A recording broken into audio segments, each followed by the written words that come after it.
ఓం వక్రతుండ మహాకాయ కోటి సూర్య సమప్రభ నిర్విఘ్నం కురు మే దేవ సర్వకార్యేషు సర్వదా.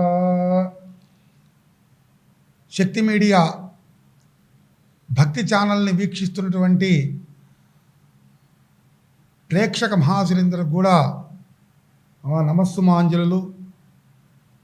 మీ మాంధాత దుగ్గిరాల సత్యనారాయణ శర్మ. ముఖ్యంగా ఈ వారం మేషాది ద్వాదశ రాశులకు కూడా వార ఫలితాలు ఎట్లా ఉన్నాయో తెలుసుకుందాం. మీనరాశిలోనే శని ఉన్నాడు, అంటే జన్మల్లో ఉన్నాడు. జన్మ ఎప్పుడు ఏ గ్రహం ఉన్నా కూడా కొంచెం గురుడు శని గురించి ముఖ్యంగా చెప్పుకోవాలంటే దేహనాశనమే ఎప్పుడు. అంటే దేహాన్ని కరెక్ట్ ఉంచరు వాళ్ళు, ఏదో బట్ట పిండినట్టు పిండేసి ఇసిరేస్తారు.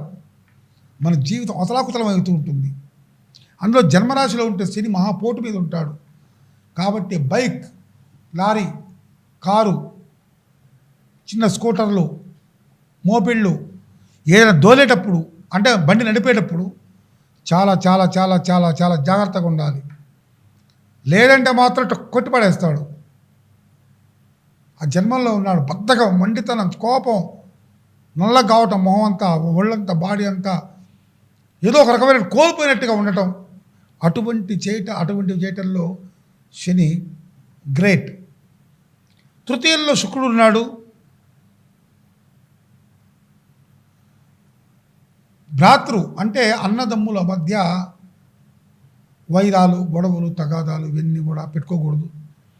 చతుర్థంలో గురుడు, రవి ఉన్నారు. పెద్దగా ఇబ్బంది లేదు, మాతృస్థానం కాబట్టి చల్లగా చూసేటువంటి వాళ్ళు. పంచమంలో బుధుడు ఉన్నాడు, మంచి ఫలితాలను ఇస్తాడు. అదే ఆరో ఇంట్లో కేతువు కూర్చున్నారు కాబట్టి శత్రువు ద్వారా వచ్చే ముప్పుని మనం గమనించగలగాలి. అటువంటి శత్రువులు ఎదురు కాకుండా చూసుకోవాలి మనం. కాబట్టి ఇది మీనరాశికి షట్కం. అంటే ఆరో ఇంట్లో ఉండేటువంటి ఇది. 10వ ఇంట్లో చంద్రుడు ఉన్నాడు, రాజ్యస్థానంలో ఉన్నాడు. మంచి ఉద్యోగ ప్రయత్నాలు చేసుకుంటే చాలా విశేషంగా ఉంటుంది. ఏకాదశిలో రాహు ఉన్నాడు మీనరాశి వారికి. ఒక శని బ్యాడైనా తర్వాత గురుడును ఈ రాహు బాగా యోగిస్తారు. ఇది మీనరాశి యొక్క ఫలితం. సర్వే జనా సుఖినో భవంతు, లోకా సమస్తా సుఖినో భవంతు.